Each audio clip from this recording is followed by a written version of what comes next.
Hello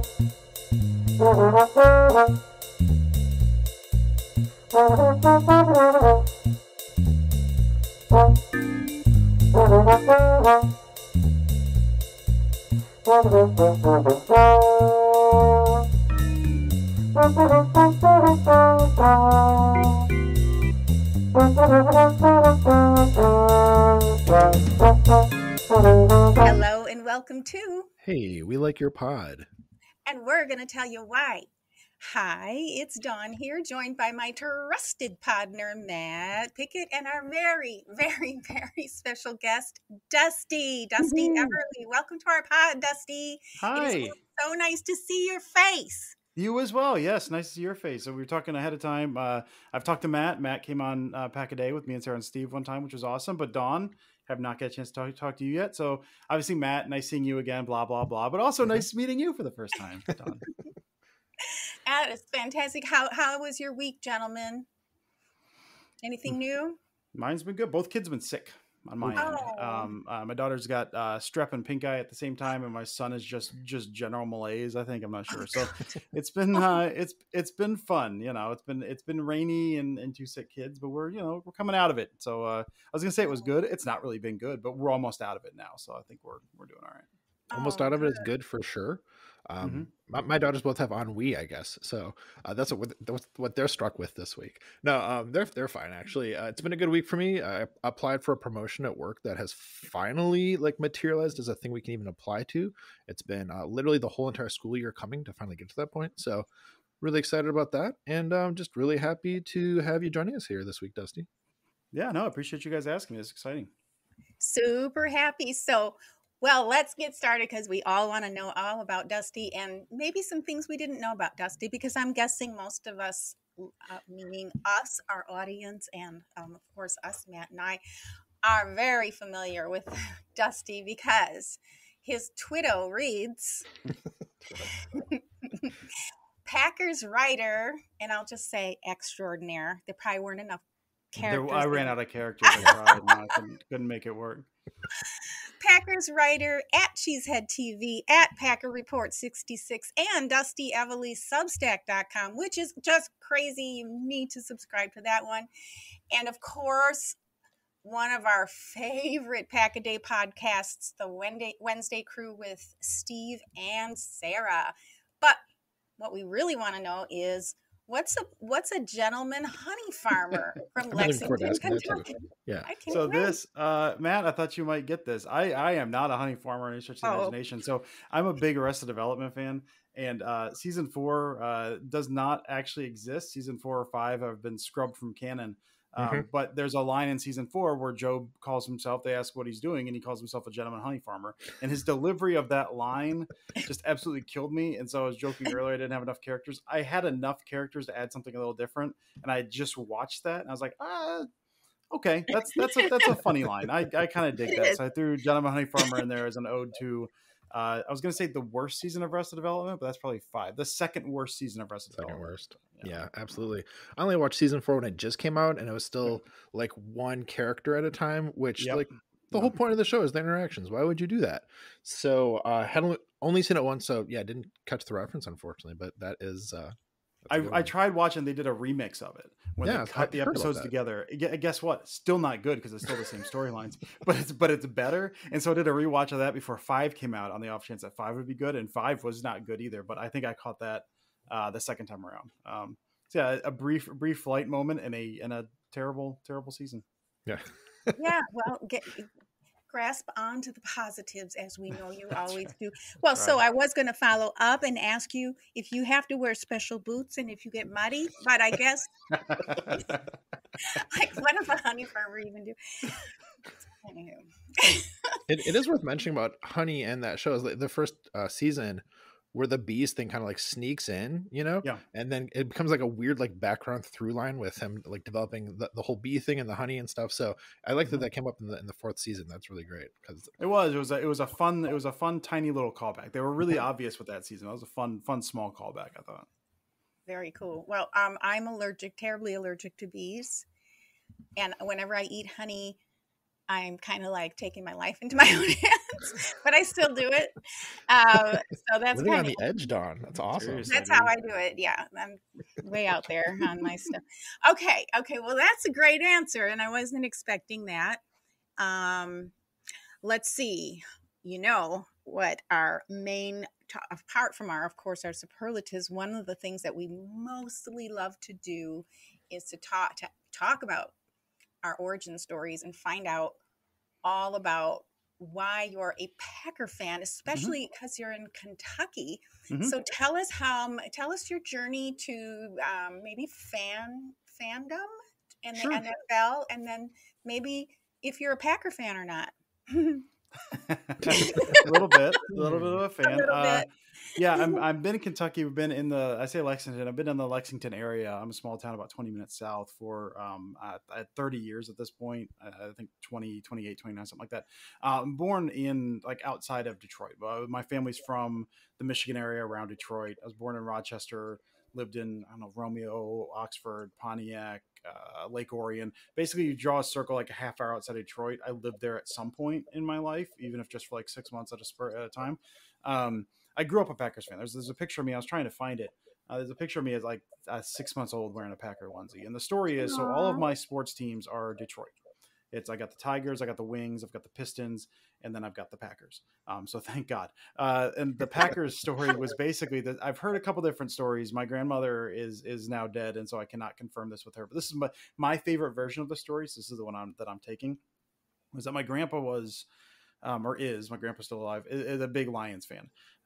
He like passable Lions. He liked the Lions, and he took my grandma to a game when my dad was really little, up in Detroit. So they go to the game, and my understanding is she didn't want to go, and it pissed her off to go, and so she decided to cheer for the Packers and bought her Packers pennant for my dad, who then hung that up in his room, and then so he grew up to love the Packers. That was during the Lombardi era.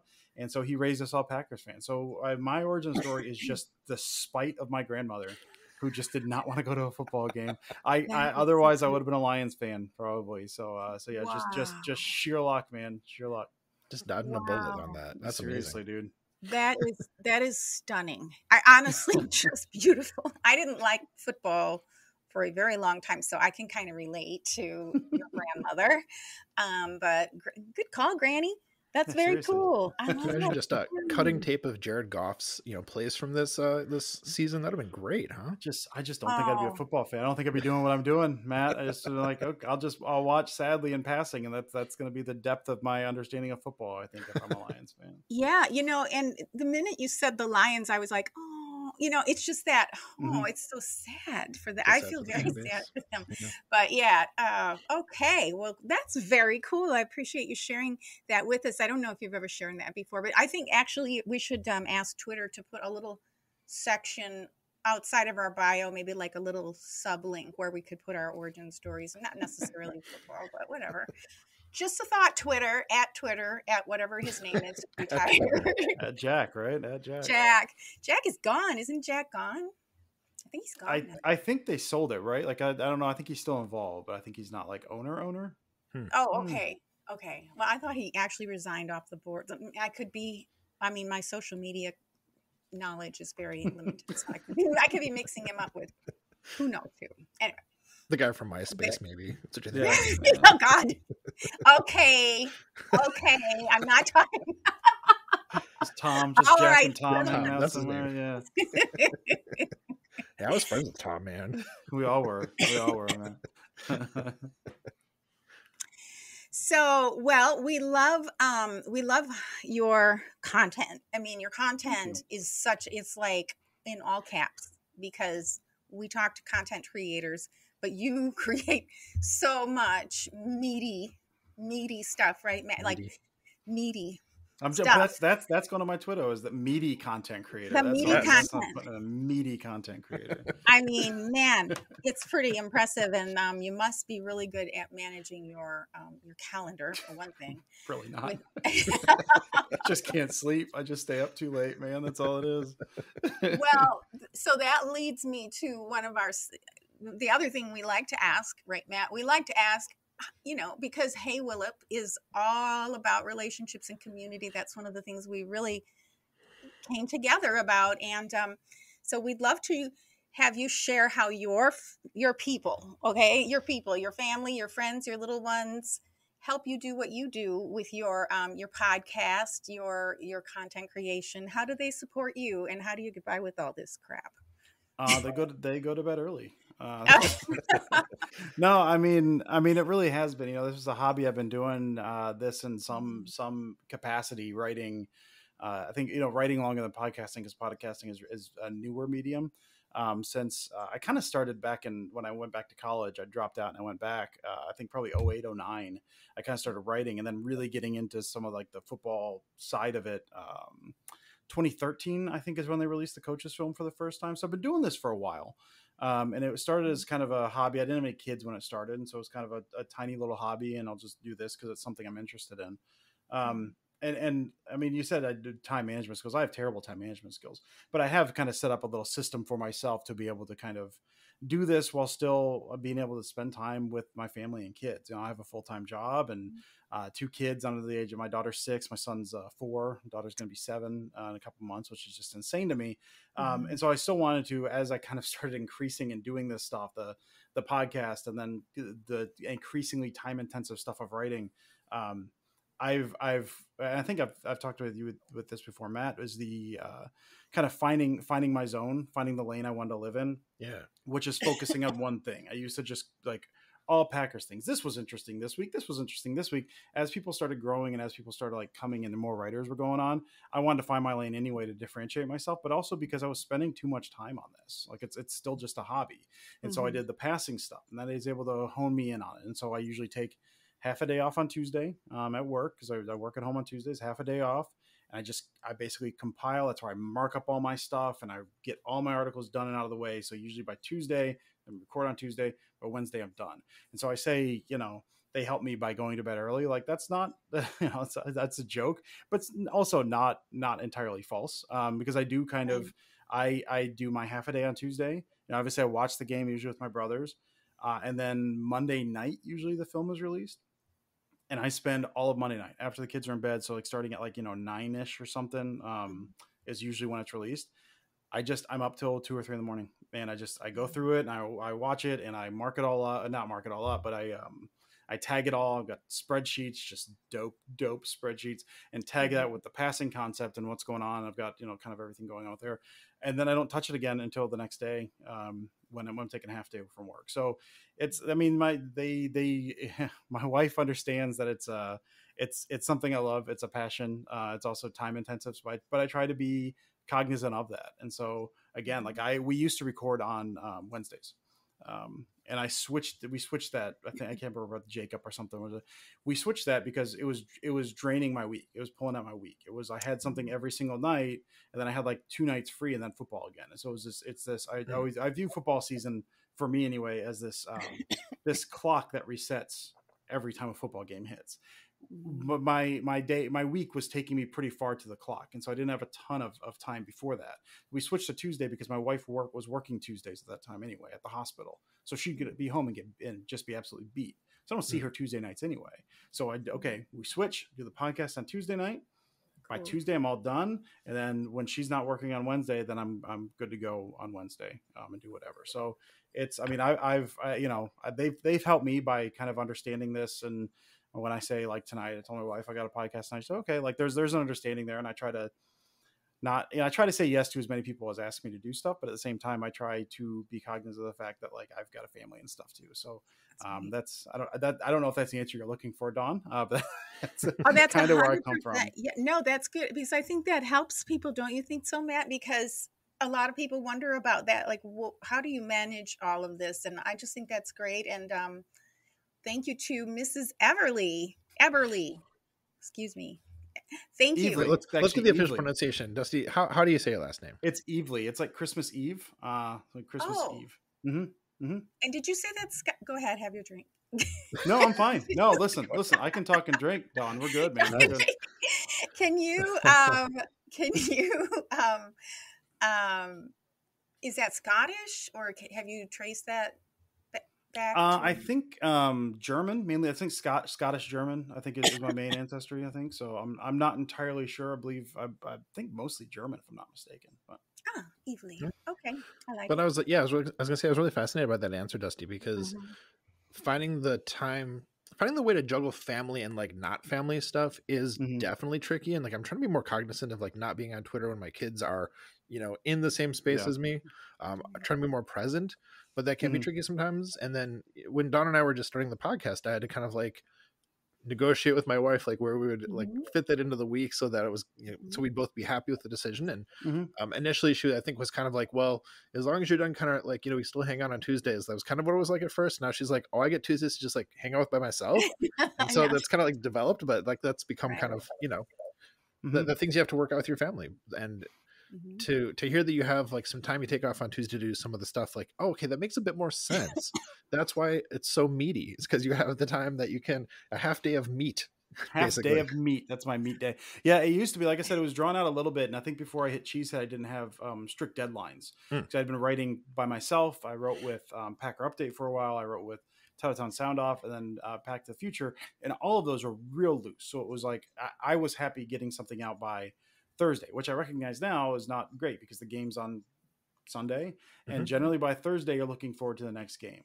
But I would do it all at night, and some nights were later than others, and I'd have different stuff going on or whatever. So it kind of, if it didn't hit till Friday, or for me it didn't matter, it didn't hit till Friday.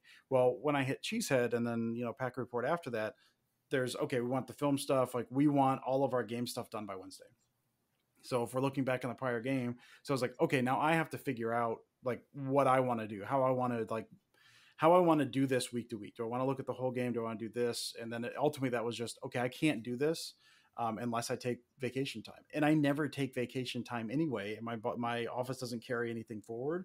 And so it's like, I have to use this anyway. Mm-hmm. So if I'm using this for 4 hours a pop, like September and onwards, and that helps my stress and helps me like have my evenings free, like, oh, okay. Like so Nice. it's that was a huge difference for me when I started doing that. But that was, again, I didn't do that till Cheesehead because I just got it out when I got it out, and it didn't really matter to me.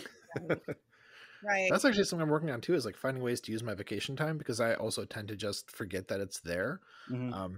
Like I have a couple of Fridays coming up that I'm just like taking off just to use some So of the time. nice. It's so nice. Yeah, I'm really excited about it. Yeah, I was asking Matt just this earlier today, I think, or earlier this week. Do you have any vacations planned? I mean, I'm planning some things, but I don't know if any of it'll happen. But it's like, I think one time you were out of town and we did the podcast anyway, didn't we? Somehow or another, we did. Oh yeah, so I was in Florida and I just like recorded my superlatives Oh and like yeah, posted them. Yeah. yeah, and I was Oh, that's supposed right. to. That's right. I didn't for some reason, but well, I just I love that, and I think that people will really appreciate knowing what goes on behind the scenes, because Mm-hmm. it doesn't just magically all come together. And so anyone who's Be nice though. listening, It'd be yeah, I nice. know, right? Anyone who's listening, who, speaking of, women partners, your grandmother who didn't necessarily like football, who has a friend or a girlfriend or a wife or even a boyfriend or a whatever, husband, whatever those are called. If you want them to, here, let me just say it this way. When I look at a football game, it's getting better, but I'm fairly new to it. I enjoy every second of it, but I never know what I saw. I never would have. But so I'm interested in knowing a little bit more about what I saw. So if you know somebody who's like that and who would maybe enjoy the experience more, bring them Dusty's content, because the way that you put things together, it's so helpful to Yes. people. It's like so helpful beyond, I can't even say how helpful, but to me, I just I used to look at the screen and just be like, "Ooh," and then that was it. And there's nothing wrong with that. But if you have somebody that maybe you want, who doesn't even like football, I think for me personally, I appreciate it more because people took the time to explain things to me.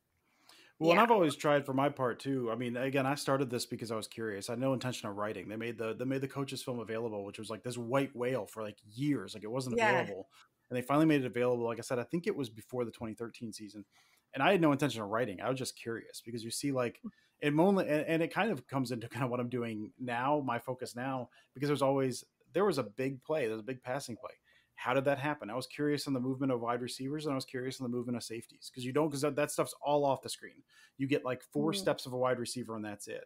And you get the initial safety look if you're panned out, and you can see if one's sneaking down, and that's it. And so mine was always, it was born out of curiosity. It's still born out of curiosity. It's still, what do I want to see? What am I learning? What am I trying to learn? But my biggest thing was always when I was getting into this and trying to figure out what was going on. First of all, there weren't a lot of people writing about it. So I had no idea what anything was. I didn't know anything was called. I'm making up my own terms. I have no idea. I just know if man do this, and then this happens. Like that was the extent of it when I started, because I would watch games on repeat from that coach's film angle. And I started to pick out patterns. You start seeing, oh, okay, when they do this, they're doing this, which is why they do this. So I started to pick up stuff. But the explanation stuff, when I started getting into it deeper, there was a lot, and I think a lot of people are really, really good at this now. But at the time, the only stuff I could find was like real in the weeds, like coach speak stuff. That was, I mean, I could read it now and still be like, I'm lost, because you get lost. It's so easy to get lost in terminology. It's so easy to get lost in like, well, this is like, whatever the devil the actual call is. And then it's, well, okay, that doesn't mean anything to me. And all it's doing is make me feel stupid, and that makes me lost because I'm not following any of this. And so what I've always tried to do for me is, how does it make sense to me, basically, is how it comes down to, because I'm not a smart person. If I can make it make sense for me, I can make it make sense for other person. So I try to, a lot of times, Matt, I mean, I know you've watched and listened to a lot of the videos I do. I repeat myself a lot. Like a lot of this is Mills, and Mills in Portland, that's an offshoot of Fox 2XY Hook, which is an old West Coast, blah, blah, blah. I'll do that pretty much every single one, because it helps ground me. It also helps like explain. It doesn't assume that everyone kind of knows the same steps along the way. It's kind of like you're building a base, but you're almost like building that base every single time. So if someone's trying to like get into football, get into like kind of, I view myself as almost like that next tiny little step, because it's a way to kind of dig into the game a little bit more, while also not being, I hope, not too super hard to understand. Because I do use terminology, but I really try not to use a ton. I try to keep it relatively simplistic throughout. So it's I don't know, tough road to walk sometimes, but just so easy. It's easy to get bogged down in terminology, and then people just get lost, man. So I try to make it make sense for me, and if I can understand it, I assume others can as well. And, I'll definitely confirm that it does. That the way that you present a lot of the stuff that is fairly complicated and has a lot of like backstory jargon to it, like you do a really good job of making it make sense, making it clear, and teaching some like, of the more advanced terminology when you do that. So it's, yeah, no, I love your stuff. You know that. Thank you. I know. But you do great work with that very thing that you're talking about. So thank you. Yeah. And for me, the fact repeating things is important, because it helps kind of sound it down and become more familiar with certain things for somebody who's trying to learn. So yeah, now if it's a way for you to, affirm yourself at the same time, you're definitely doing it for your audience. I think it's perfect the way you do it. So don't change a thing. It's really good. I only wish I could catch up with everything, because there's just so much time in the day. But yeah, I feel like, do you like to are you one who does like the mock draft, or are you an anti-mock draft kind of guy? I'm neither. I don't really do them. I think I usually do one a year. I pay attention to somewhat the draft, but the draft is something, there's 1,000 people that do it now, and there's 1,000 people that do it better than me. So I typically I'm a consumer of draft stuff. And off season, I've got my own projects and own things I kind of want to do that are usually backwards looking. In an attempt to forward look. So I think I tried diving in a draft one year, and I was like, not just the Packers stuff alone, there's an ungodly amount of people who only cover the Packers draft, along with the people who cover other stuff and the Packers draft. So like, am I going to do something that different and that unique and that much better than anyone else already doing this that's established? And like, no, I'm not. So I'm not going to try. I'm going to watch some stuff. I'm going to get familiar with some of the guys. I'm going to have my draft crushes. I'm going to read the draft guide when it comes out. But yeah, I usually do one mock draft, and I used to post them online, and I don't anymore, because it's the responses are just, they're always the same thing. It's, well, he's not going to be there. Like, well, he was here. He was in the mock draft. So that's why I took him here. So, but yeah, I like the draft. We get together with buddies and I always watch it, but I don't dive into a whole lot of the pre stuff. Yeah. Right. I kind of gotten to feel, I don't know, Maddie, I kind of feel like it's almost like its own little football season on its own. And then when that's over with, then then's the long slog of, whatever else you're doing with your life until football starts. The boring part of the year. No, the part that everyone's looking forward to, summer and vacations and all that stuff. Well, that's really cool. I'm just really, I'm sure our audience really appreciates hearing kind of some of this behind the scenes thinking that you put into it. And it's one of the things we really just love to get into here on Hey Willip. So we have one more question for you, and that is, we ask everyone before we get to our signature superlatives is if you could change it, what is something you love the most about because you're a Packer fan, or maybe the NFL and Packer online community, and one thing that you would change if you had a magical wand? I mean, the one thing I love, it's probably the same thing a lot of people love. It's the people, man. I've met so many great people. I mean, even like through the pandemic, there was a ton of people. So many people were just online because what else are you going to do? And I guess, we're still in that to some extent. But even before that, I met so many great people through this. I mentioned some of the places I wrote at before that. Like most of those people I met on Twitter. I was not a big presence by any stretch of the imagination, but Packer Update I was writing for, that suddenly went under, and I hooked on with Titletown Sound Off because of it was Jeremy Vanderlyn on Twitter. It was like, hey, why don't you come over here? And I met then Brian Fanfara through that as well, through Brian Fanfara, Jordan Peck, and John Jameson, who I started with Pack to the Future with. And so I met them through Twitter. And then beyond that, all of this, the Cheesehead people. I went to a game this past year with Maggie Perry and Andy Herman. That was amazing. And before that, my first ever playoff game I went to was the Seahawks game in 2019. And that was with a follower of mine who happened to have an extra ticket and was like, hey, I'd like to watch a game with you. And I was like, okay. I guess I'm going to go up. I've never been to a playoff game before. And Matt, we were going to go to that Bengals game. It didn't work out for me at that point, which stinks. But that was an opportunity to have. But just, those are people like real interactions, right. the house, the Corey Banky's house I've been to as a result of this and got a chance to talk to. We sat down with Mark Beach, who wrote the People's Team, that wonderful Packers book. He happened to be there at the same time. And we talked to him about Packers history for like 2 hours. And like, I don't know if I want to go to the game. I just want to talk to Mark Beach, but just beyond the in-person stuff, just all of like the interactions and the people you see and the people you talk to, just through that all, it's just been, through the pandemic especially, has been just super helpful to kind of have that community there, because there are so many great people doing great things and just being good people in general. I met the Game on Wisconsin meetup. I was able to go to that because I was going to the game that week. So I was able to meet like Jacob Westendorf, and we tailgated with Dan Kotnick, and I met Kate, who I know you guys had on last week. So, but just so many people that once I met them in person, I was like, well, I feel like I've already known you for like 5 years at this point. So it's such a, there's ups and downs.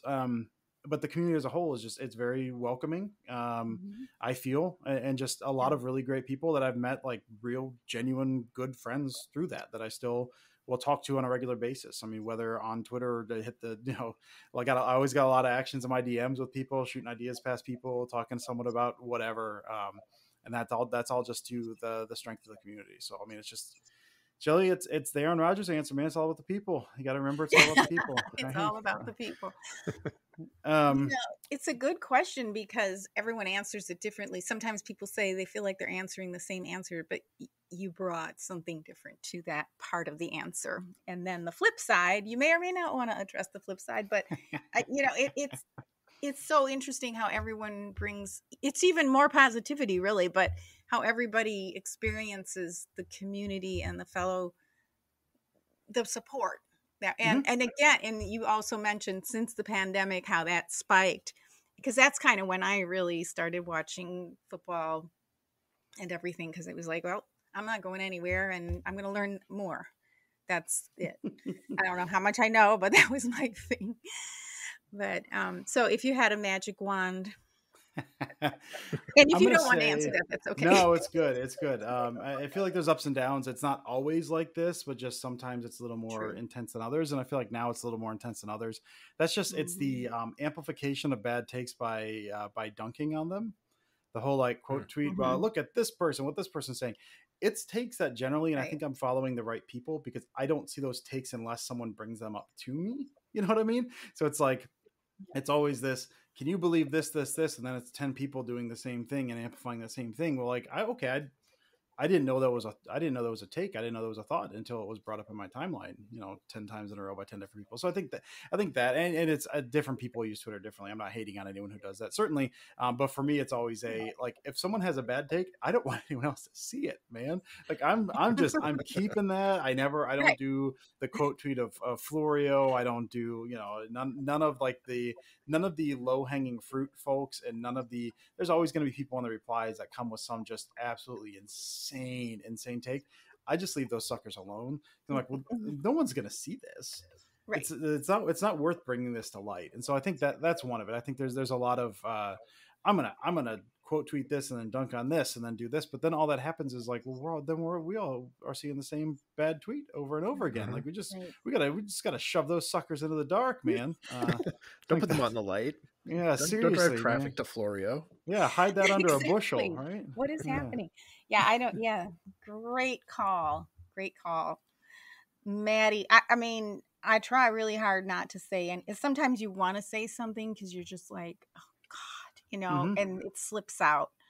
But the way I do it is I don't spend as much time on Twitter, and so I mean it's just not even on. Even, whatever social media, it's like, this is what I'm going to do. I'll spend a couple seconds posting a picture of my cat or whatever, and, trying to catch up on my friends. And I wish I could spend more time, honestly. But yeah, I agree. When we're commenting on something that we don't like, we're just perpetuating it. Well, and sometimes you can. I mean, I've done it before. I mean, I'm certainly guilty of it. And sometimes I'll try. What I've always tried to do is I'll try to use that to a springboard to a larger point. Instead of saying this is dumb, why say this? I try to springboard that into another point, something else. And I've definitely had times where I've angrily opened a quote tweet. And I'm like, well, I'm going to say this. I'm like, why am I saying this stuff? Like, what is this? What gain is this? Like, I don't need to do this. And I just end up quitting out of it. Yeah, I'm pretty, like, if I'm in a bad mood, I know not to go on Twitter or not to go on social media, period. Or talk to anybody, really, except my cat. So I think I want to circle back to if before I forget, right, was you're talking about during the pandemic, how it kind of spiked, and that I found is really true for me. I think for a lot of people that it was so quickly, a couple weeks in the pandemic, I was feeling disconnected from like everyone. And then I was like, wait a minute, but there's this app on my phone where I can go and like connect with people who have like the shared sort of interest that I have. And before that point, like I would be kind of like, I would duck into Packers Twitter, like during the season, I think for like the 2 or 3 seasons before that, kind of like be around, kind of comment on stuff, whatever, but not like really like be there. Sure. And since the pandemic, like, kind of like living in Twitter is what I feel like, and it's glorious, and I have to remember to put it down at sometimes, but I love it. I love it so much. Yeah, it definitely, I know it gets a bad rap. There's certainly times where it feels like just an absolute cesspool and I need to break myself free of it. And sometimes I do need to do that. But like I said, like if not for that, I wouldn't have met all of these wonderful people and talked to all of these wonderful people and all of this. So it's I try to remind myself that even in the moments where it's frustrating, it's like, well, okay, I don't have to be frustrated by this. Like, this is just something on my phone. And so I kind of try to reset myself that way a little bit too. Yeah. It's just something in my phone. Yeah, that's funny. It's just something. I really appreciate that. I feel like the word community kind of gets overused in some ways, but and I know, why am I talking about myself? I did this last week too. We're going to be on here forever. I'm on cough medicine. Okay. So I shouldn't, but now I opened it up. So now I have to say it. Now I forgot what I was going to say. Hey, Dawn, community. You're going to say how much you love the word community. I love the word community. I have no problem using it 50 times a day. My wife laughs at me when I use it, actually, because I overuse the word, but I'm talking about like that. But what I feel like about Twitter is I can go there because you can think something really ridiculous that you want to say and you shouldn't or whatever, or something funny. And all you have to do is look on Twitter and somebody said it and it's like, oh, that's so satisfying. I don't have to say it because somebody on Twitter already said it. So that's my favorite thing about Twitter. It's like everything's there already, so I don't have to expend my own, personal reputation or anything. You're living by proxy. I like that. I do pipe up once in a while, don't I, Maddie, and say something. But no, I try to keep out of the yeah, that part. But I like that we are addressing it, and I love that, you know, your take on it, Dusty, because everyone has a unique take. It sort of all comes together, but it's very unique, so it's worth saying. Is what I'm Thank trying you. to say. I try to be unique, Dawn. Speaking of unique takes, let us transition to our main theme of our podcast, which is our superlatives. Nice And transition. oh, That's smooth. I so like that. smooth superlatives. Dusty, since you're our guest, maybe did you bring us any superlatives today? I do. I have two. One is football, and one is not have anything to do with football. Cool. So I'll go with my football one first. I say football; it's just Packers related. This is a new series on Cheesehead TV. I think it's just gone through 3 weeks now. It's Tim Backus. Tim Backus has, I can't remember the name of the series, but he's written 3 articles now where he basically highlights Packers fans, Packers content creators, and kind of gets their stories. Kind of what you guys are doing here, but it's kind of an interview in terms of how did you come to the Packers? If you're a content creator, like how did you get into that kind of thing. I'm always fascinated with, because I always have such a hard time figuring out what I want to do in the off season. So I just disappear for a while and I compile or I figure out something to do or I research, and then eventually I reemerge and do some nonsense, whatever it was I decided to do that off season. So I'm always fascinated that people actually find things to talk about every single off season. It's fascinating to me. But Tim's done such a tremendous job. So he's done the first week was Mark Oldacres, who does Cheesehead TV, and he's from England, in London, if I'm not mistaken. And he actually he went to his first Packers game with Tim this year. They walked in together. I know Tim had a great video of Mark walking in. The second week was Jen Curtin, who I love her. She's one of my favorite follows on Twitter. She's, Packers fan. She's Canadian Packers fan. She's got her dog is just the most beautiful dog. Her dog is an Instagram celebrity. His name is Lambo, and it's just an adorable white dog. Yes. So it's an interview with Jen, and that one was great. And this past week was Sam Holman. I know, Matt, you've talked about Sam Holman before as well. So it was a profile on Matt, who's over at Wisconsin Sports Heroics, who's just done. I've talked about Sam before. It pisses me off because he has shown up just as a fully formed man. Just I'd never heard of him before, and he shows up on the scene and he's fully formed and he's got all of these, like, he's just so good at what he does just immediately. Like, I worked years for this. Like, how dare he? But a really good profile. So that went up, I think, yesterday or 2 days ago. So really good series by Tim. So I'm kind of excited to see where that goes. And it's a good idea, and you kind of get to know Dawn, as you were saying, kind of what's your origin story of the Packers. Tim's writing those. So yes. It's a really cool series. I'm a big fan of that. So definitely check that out. My other one, again, not Packers related whatsoever. It's my spooky time superlative. And this is a book just came out today by a friend of mine. It's called The Feast of the Innocents. Her name is Colin Harker. She is a huge, like, I don't know exactly what she does, but she's a big, like, kind of gothic fiction historian. Huge, like, she's always posting stuff about gothic fiction, and she just loves that era. This is her first book, and it's a gothic fiction book. And I opened it up, and, like, the first page, I joked about it on Twitter. I was like, the first page, it felt like a fog was rolling in and just dread was on the air. And it really felt like almost the opening passage of I don't know, Dracula or something like that. Just this gothic, old, just ancient horror that I'm a huge fan of. So that's called and I've known her for forever, or I've known her on Twitter for forever. I've interacted. Lovely person. Again, her name's Colin Harker, and that was The Feast of the Innocents. Her debut novel hit today. I think it's on Amazon. It was like $5 or something on Kindle. I'm really excited about that. I'm really excited about her because she's worked so hard on this. And so the fact that just writing a book is impossible. I don't know, people write books. It's insane to me. And the fact that she did this and it's something she loves and passionate about, she's obviously very good at it. Is very exciting to me. So I'll give Colin my spooky time superlative. Nice. That's awesome. And that'll be in our, oops, sorry, Matt. Go ahead, Don. Go ahead. That link, we'll make sure to add that link in our show notes so everyone can grab it, which is probably what Matt was just going to say. Sorry.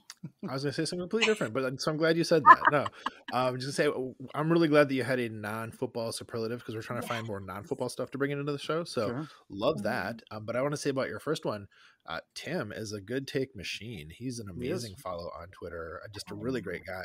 And so I haven't checked out the series yet, but I know he mentioned the other day, like, hey, folks, who are some people I should talk to? And I was like, well, Dawn, you should talk to Dawn about this. But definitely I got to check out the one with Sam. Like, I feel like I talk about Sam like every other week on this show because he's so good at what he does. He is. He kind of came on my radar just before the season started, and I was like, whoa, these are amazing takes he's like rolling out here in this article that he like is like on his blog or something. So it was like just totally like some obscure thing that I happened to like come across. I was like, Sam, you got to get this stuff out here. You got to let people like see your stuff, and I'm so glad that he's kind of like, gotten some exposure this season. Yeah, because he's over with was it Robin Adams over at Wisconsin Sports Heroics, if I'm not mistaken. Yeah, that's correct. He's doing. That's, like I said, like I assumed I'd missed Sam. I assumed he'd been writing for 4 years. I'd never seen him because his first article was like, "What is this? Like this is real. This is not like a first timer writing this. This is really good and like a ton of knowledge, and the way he conveys that, very, very good." So yeah, I love that he's kind of getting a little more shine, a little more eyes on his stuff, because he's been.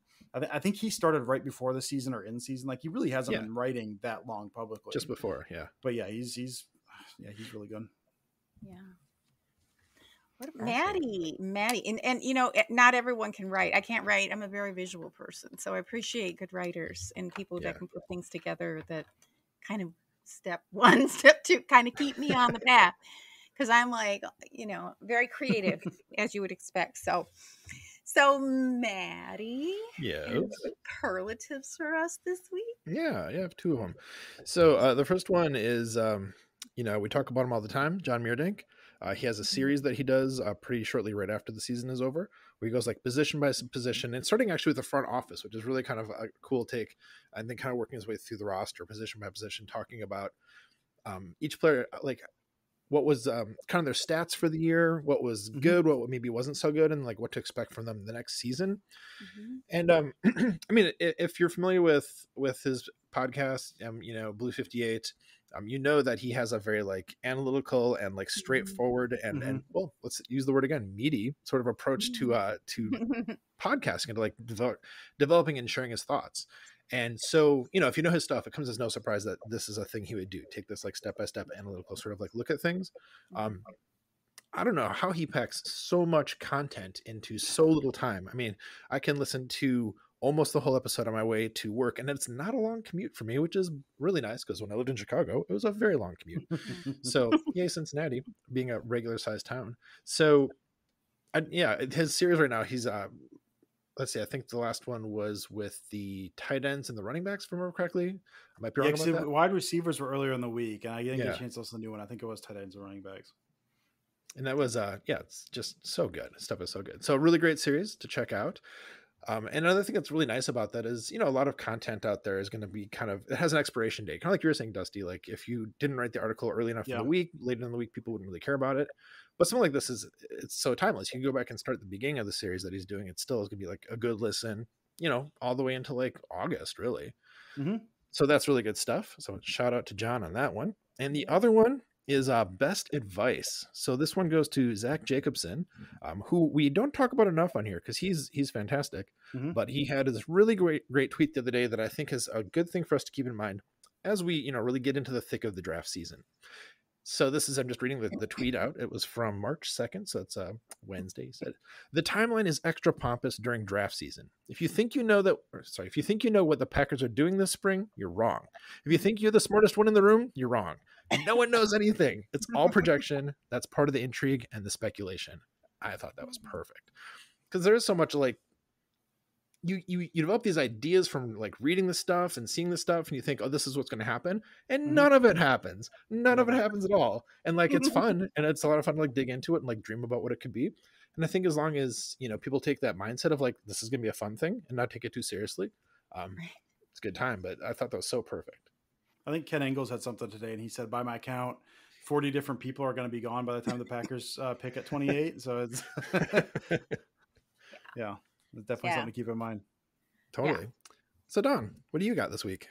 I like that. And on John's, the one that you mentioned, it's actually kind of ties into what I was mentioning about Dusty's content is, if you know someone like me who wants to learn more about football, this is a great way to really get to know the organization, how things work, as well as, each position, and kind of look at it, because during the season, at least, we don't necessarily have time to kind of do all that. And I feel like each season I've learned a little bit more. And then when I have those kind of reviews, I can put things together, and it's really cool. And it's really cool with the mock draft or the draft to then, like you say, you have your crushes and get to see those people, whether they are on the team that you are following or on another team.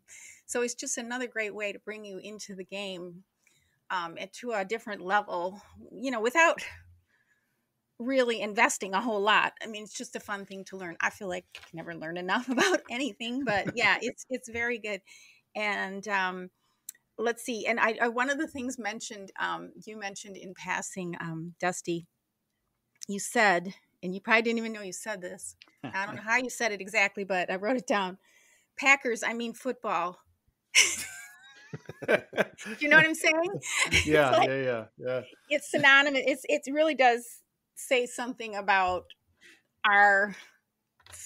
that team. Let's just say Packers. Just because I find myself doing that too. It really, it's such a historical team, and it's just a side note. I have one superlative, and let's see, what is it? I forgot already. My superlative. Oh yes. Andrew Mertig's take on Devondre Campbell via Joe Barry, the linebacker whisperer, question mark. So I'm calling this the most outside the box thinking for the week. And I got that via the Pack a Day podcast, and that's the Friday episode. So I'm not going to talk about it because I won't do it justice. So I really appreciated Andrew's take on Devondre Campbell, and maybe how much of Devondre Campbell is as a result of Joe Barry and Joe Barry's talent. So, and how much, because they were talking about who's going to come back. Of course, that's all what we're talking about right now. So I really appreciated that take.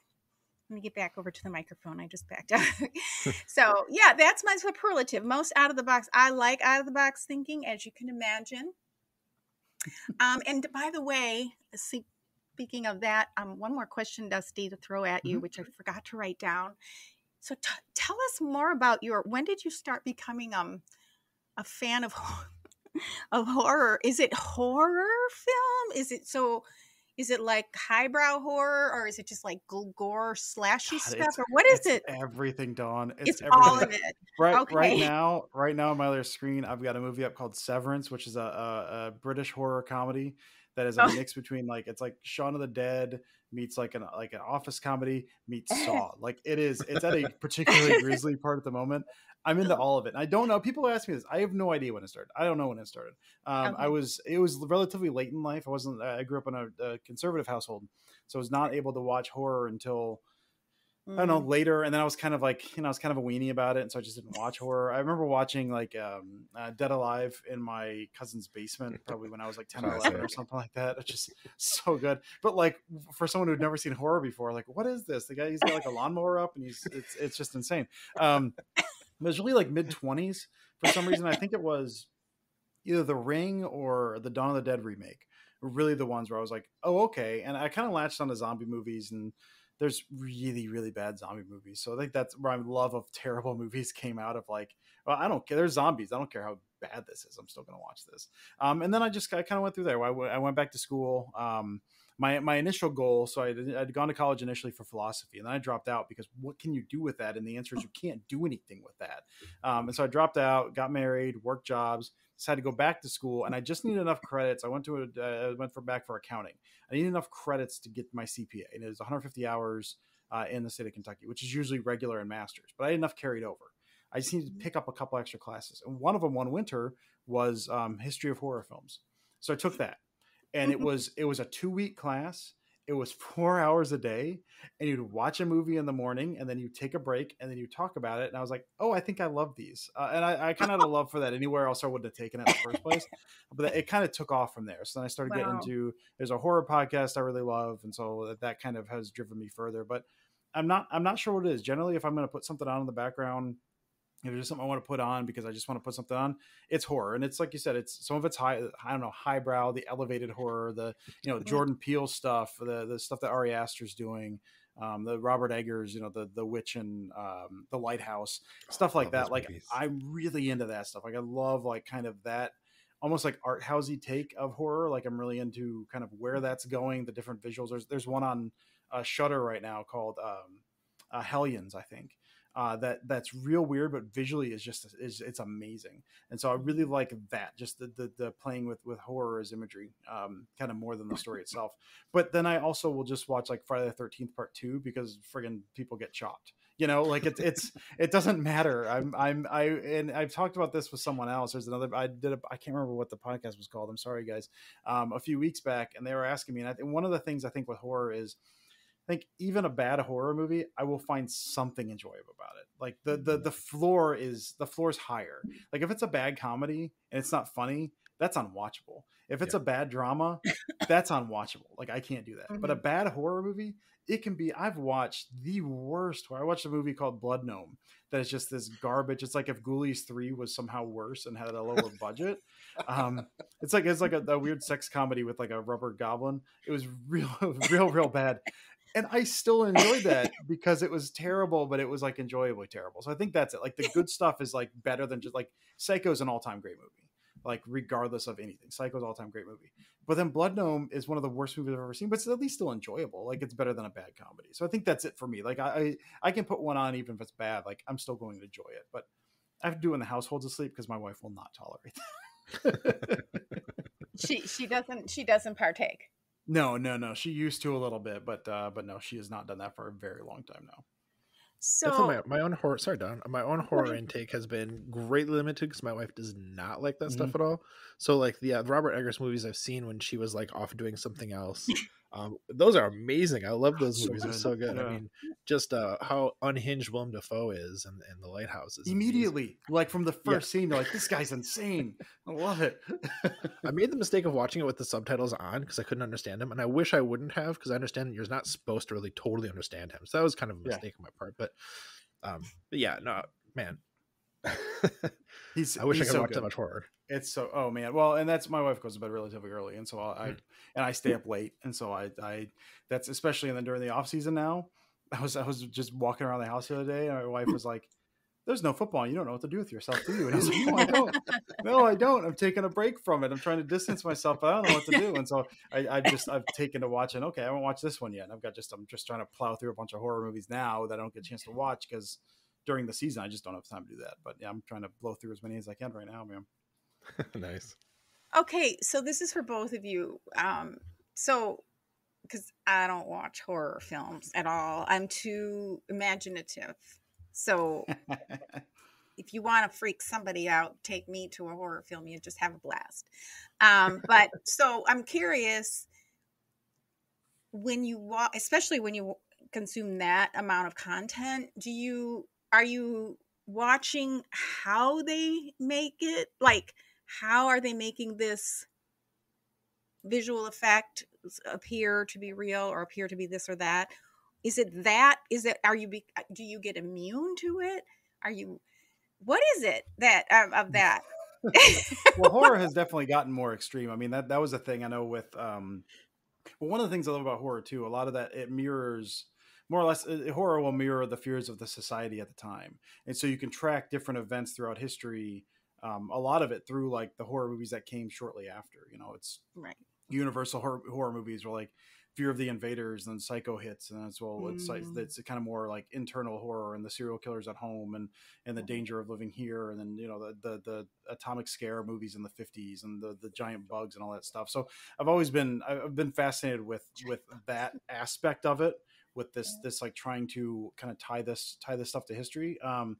But the other part of me is just, it's a way to turn your brain off and just kind of see it. And like I said, they have gone more extreme. I think the study was after 9/11 when like Hostel and Saw hit, and it was we saw this violence on the screen, this real violence that we're subjected to, and these terrible images that we've seen. I think there's a different boost after Vietnam as well. These just, you're subjected to terrible images on TV. These war images, and 9/11, these different images as well. But horror is meant to shock and scare and to get a reaction. And so they kind of get bumped after that. And so you see these natural escalations. And so after 9/11, it's Hostel and Saw. And so then it's, okay, well, you watch, again, Psycho is still one of my all-time favorite movies. And there's some gore in there, but it's relatively tame by today's standards. So you see this natural escalation. And so I think to a sense, we are desensitized to that. through movies or also through real life, through the images you're seeing through like history as it's being played out today. And so, okay, well, if reality is this bad, we got to do something else. Then we got to shock you. If what you're seeing is already this. And so I think there's a natural escalation, and some of it is, so much of the, not necessarily all the gore, but a lot of those effects, a lot of it is CGI at this point. So like how they do it, like a lot of that's, well, it's on a computer. Like you go back a little further, and some of the stuff in William Lustig's Maniac is just horrific, and that was early 80s. And like, okay, how did they make that guy's head explode? I don't know. And the thing where the head turns into a giant spider, like the more practical effects, like I'm fascinated with that stuff. But really, I'm watching just to watch. Sometimes it's if I'm watching something like The Witch, I'm watching to be in the story, to be in there. You're in there during that time, and you're fully invested, and you're in that. I saw the Witch, Matt, at a theater myself, and there was 2 other people in the theater, and I walked out, and it was a foggy day, and it was terrifying, just utterly terrifying. So I watch it for some of that, but I also watch it because part of me wants to be scared or shocked, and part of me just wants to watch a movie that, again, I don't know what it is, but I'm going to find some enjoyment out of it. I can watch a movie I've never seen before. Like, well, that seems enjoyable. And so I'll throw that on, and I'll find something to like about it. It's not a waste of my, like, if it's a bad comedy, it's a waste of an hour and a half of my time. Like and then I feel terrible with myself. But I'm putting it on just to put it on, I think. Gotcha. Maddie, is it the same for you? Or are you interested in seeing people like you like seeing people get cut in half? No, I mean, I think again, I've had much less exposure to horror stuff just because of the circumstances of my life. But the stuff that I do watch, I'm really fascinated by, because I don't know, it kind of grabs me. I mean, like the Egger stuff, again, it's just, those are really good movies, and just like really, the stories are very interesting, and the acting is amazing and stuff like that. So like, that's just like good stuff. But something like, well, you mentioned Dead Alive, which is hilarious. And I don't know, I can't articulate it well, Don, I think, but it does kind of like, it kind of calls me like, hey, you want to get like scared about something? Would that be fun? And it's like, that kind of sounds like fun, actually. Let's do this.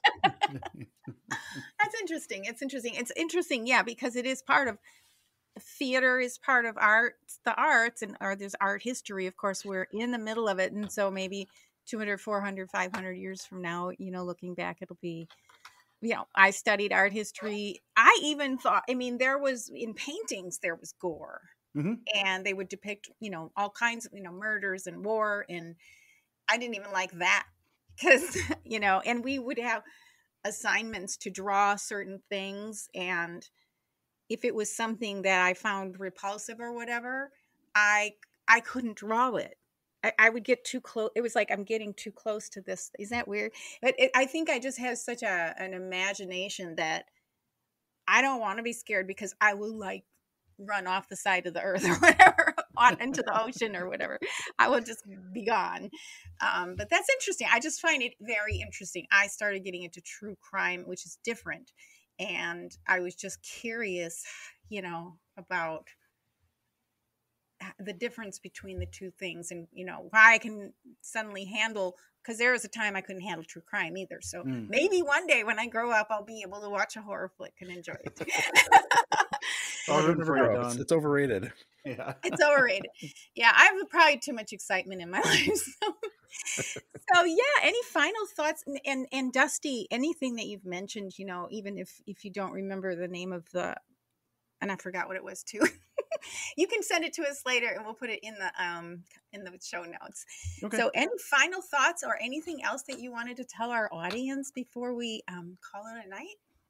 No, a couple things. One of them is just as Matt was talking his superlatives, I wanted to butt in so many times. I'm like, yeah, no, that's great. That person is great. I think of like Meerdink. Meerdink's so great. And I know, Matt, you and I have talked about him before. Like like you said, I think him and like Ryan Schlip over at Packernet Podcast, like how they're able to do that stuff on their own is just insane to me. And Meerdink will do. He said like I learned something every time I listen to him.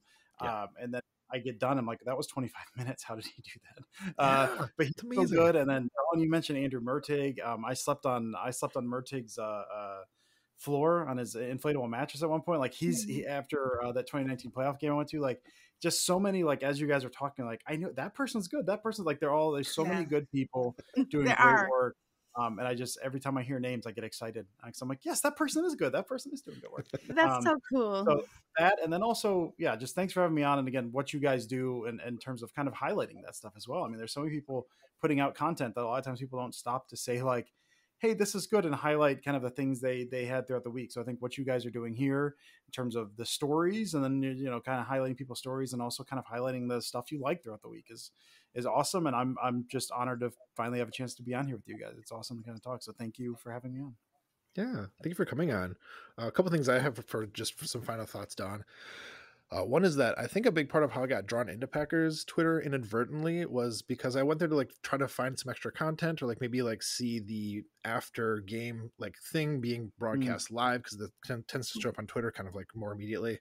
And stumbled across some of your stuff, Dusty. Stumbled across some of Aaron Nagler's stuff, and that kind of drew me in. So in certain ways, you're kind of inadvertently responsible for me getting into Packers Twitter, which is a thank you, I'm saying. And apart from that, also, I just want to say thank you for just, you know, all of the stuff. Oh, that's like Dan Kotnick, you know, called you like the Santa Claus of Packers Twitter, and I think that's really apt description. So, you know, just on behalf of like all of us broadly, thanks for just all the stuff you do, you know, all the work you do to make the experience of being a Packers fan like more fun, more well-informed, you know, and just more interesting. So like, we all really appreciate it, man. Thank you. I assumed the Santa Claus thing was a dig at my gray beard. I'm letting it go. Dan Kotnick with a backhanded compliment. Yeah, seriously. Yeah, thanks, Dan. Don, do you have any final thoughts? That's fantastic, and definitely more interesting for sure, Dusty. All of the above, and maybe Maddie, you want to tell us where can we find Dusty? Sure. Where can we find Dusty? We have so many places we can find Dusty. Where can we find Dusty if we're listening? In the ether, Dawn. I'm everywhere and I'm nowhere. Yeah. First and foremost, if you're not following Dusty on Twitter, what are you doing? Just at Dusty Evely. And he has this wonderful Substack, which is dustyevely.substack.com. And on many of your favorite podcasts here and there, as well as the Wednesday Pack a Day all the time, which I will say, as a side note, personally is my favorite Pack a Day. I'm not just saying that because you hear Dusty. It is the one I like the most. And then just as a side shout out to Andrew Mertig, since he was in the conversation. The Friday one, close second. And, you know, so especially with Maggie on there again right now, like it's just, Friday's a good one. It's a good one. Maggie's one of the best people. Like just whatever crew she's on, whatever she's doing, whoever she's with, that's always, for me, that's always like the best one, because Maggie's just top of the top for me. She's incredible. So smart, so good at articulating things. Just like, she's amazing. Huge fan. Very good person, just a good and decent human being. I love her to death. Absolutely. Well, anyhow, thanks again, Dusty, for coming to join us. Folks, check out the notes, the links in the show notes, and thanks for helping us to continue spreading the love. We love spreading the love, and if you have someone that we haven't mentioned on our show in the past, and you want to have them get a shout out here, feel free to tell us about it. Our DMs are open. We're on Twitter and all that jazz, so we're open, because we have a tendency, we can fall into our little grooves, you know, here and there. And and it's not to say that everyone else isn't pretty awesome too, because everyone has such a great story. And that's why we love you. We appreciate all of you listening. We are so glad to know you, to be fans of you, and to have the luxury of being the fans of the most storied team in the NFL, if I do say so myself, right, Maddie? Oh yeah, so you should. It's true. So I know it's true. It's true.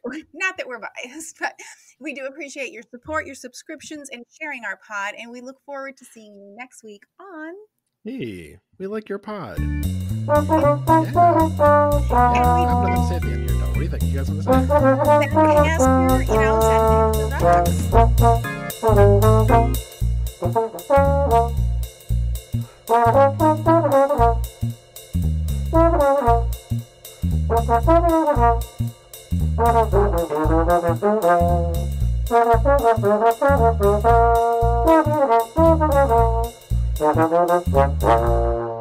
Football in general comes down to discipline and people owning their roles.